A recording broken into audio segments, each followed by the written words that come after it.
اعوذ باللہ من الشیطان الرجیم بسم اللہ الرحمن الرحیم صلی اللہ علی محمد و آل محمد صلی اللہ علیہ وسلم۔ کیا انسان حکمت و تدبیر سے مصیبت روکنے میں امر دخل نہیں ہوتا؟ ایک سامری نے سوال کیا۔ عارف باللہ نے جواب دیا، ہوتا ہے، بالکل ہوتا ہے۔ دیکھو، خدا نے تمہیں جانور نہیں بنایا، انسان بنا کر پیدا کیا ہے۔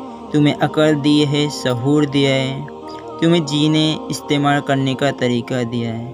بہتری تو آئیں گی ہی، تو اپنی غذا، سوچ، معمولات کو ٹھیک کر لو، اکثر بیماریوں سے بچ جاؤ گے۔ تم منصوبہ بندی، صبر سے کام لو تو افلاسی اور محتاجی سے محفوظ ہو جاؤ گے۔ میں اس کی نفی نہیں کر رہا ہوں، میں تو یہ بتا رہا ہوں کہ تدبیر کے باوجود مشکل آ جائے تو اس سے کیسے نکلا جائے۔ آخری بات کو غور سے سنو، اکثر لوگ اسے سمجھتے نہیں ہیں۔ مصیبت ہمیں بہتر بنانے کے لیے آتی ہے۔ ہماری زندگی، آداب، رویہ، سوچ، سیرت، اخلاق، کردار، ایمان میں کوئی کمی، غلطی ہوتی ہے جو ہماری دنیا و آخرت کے لیے تباہ کن ہوتی ہے، جس کے بعد خدا بہت بڑی مصیبت بھیجتا ہے۔ یہ مکمل تباہی سے پہلے کی وارننگ ہوتی ہے۔ جیسے ہی یہ احساس ہو، فوراً رب کے حضور چلے جائے، اس سے معافی مانگے، آسانی مانگے، اس سے عافیت مانگے۔ جب کوئی طریقہ نہ ہو تو جان لے رب تمہاری بہت بڑی کمزوری دیکھ رہا ہے، جس کا تمہیں احساس نہیں ہے۔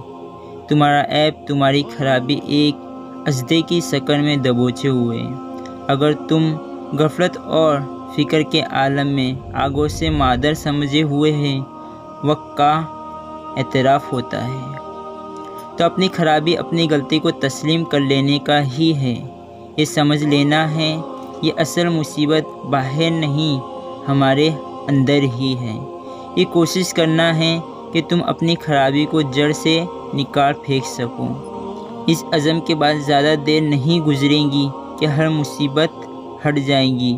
اور آخری بات، اگر تم نے یہ عزم نہیں کیا اور اپنی خامی خرابی میں الجھتے رہے تو پھر بس انتظار کرنا اس وقت کا جب تمہاری کشتی بھری جائے اور بھر کے ڈبو دی جائے۔ اللہ تعالی ہمیں ایسے وقت سے بچائے۔ آمین بجاہ نبی الامین صلی اللہ علیہ وسلم۔